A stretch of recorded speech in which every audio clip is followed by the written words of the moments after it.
நம்ம இப்போது சிம்பிளாக ஒரு மார்னிங் பிரேக்ஃபாஸ்ட் பன்னீர் புர்ஜி வெஜ் சாண்ட்விச் எப்படி பண்ணுறதுன்னு பார்க்கலாம்.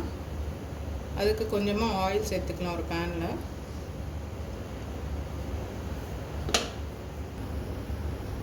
இப்போது இதில் நம்ம சாப் பண்ணி வச்சுருக்கிற ஆனியன் சேர்த்துக்கலாம்.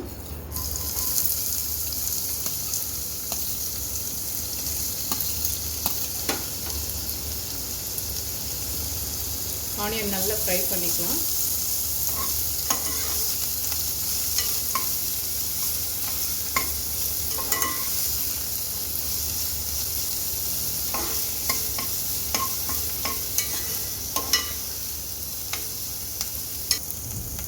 இப்போ ஆனியன் ஓரளவு ஃப்ரை ஆனது உடனே சாப் பண்ண டொமேட்டோ சேர்த்துக்கலாம்.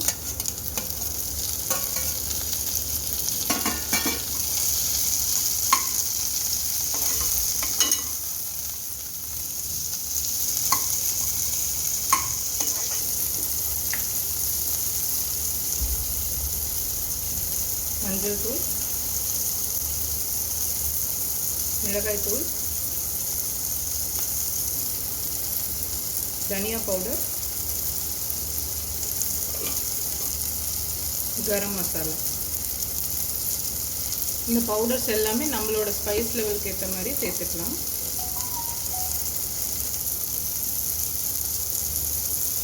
உப்பு. இப்போ இது எல்லாத்தையும் சேர்த்து நல்லா ஃப்ரை பண்ணிக்கலாம்.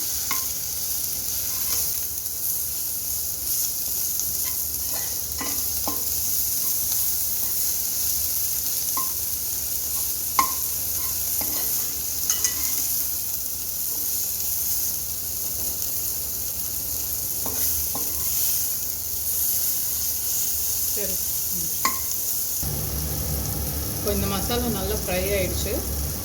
இதில் இப்போ நம்ம ஒரு 200 கிராம்ஸ் பன்னீர் எடுத்திருக்கேன். அதை இந்த மாதிரி கிரேட் பண்ணி வச்சுருக்கேன். அதை இது கூட ஆட் பண்ணிடலாம்.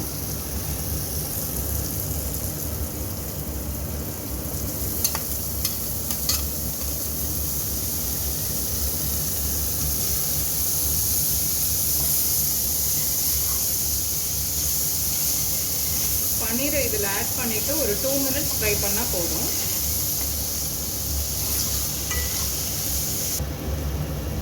இப்போ இதில் கொஞ்சமாக கொத்தமல்லி சேர்த்துக்கலாம். அவ்வளோதான். இப்போ யம்மியாக நம்மளோட பன்னீர் புர்ஜி ரெடி ஆகிடுச்சு. இதை நம்ம பிரெட் டோஸ்ட் இப்போ சேர்த்து பண்ணலாம். இந்த பன்னீர் புர்ஜி நம்ம தோசையிலையும் ஸ்டஃப் பண்ணி பன்னீர் மசால் தோசையாக கூட ட்ரை பண்ணலாம்.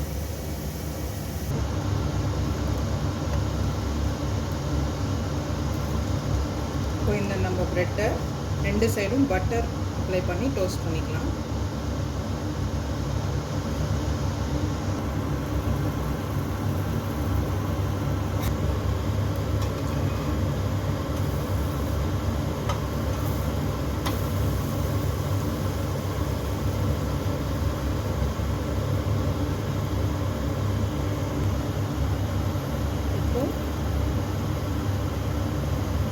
இந்த பன்னீர் புர்ஜியை ப்ரெட்டோட ஒரு சைட் ஸ்ப்ரெட் பண்ணிவிட்டு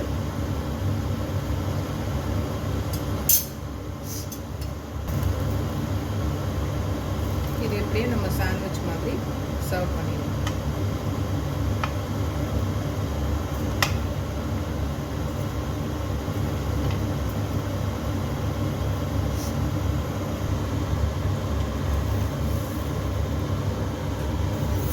அவ்வளோதான். இப்போ நம்ம டேஸ்டியாக ஒரு பன்னீர் புர்ஜி பிரெட் சாண்ட்விச் ரெடி பண்ணிட்டோம். ட்ரை பண்ணுங்கள்.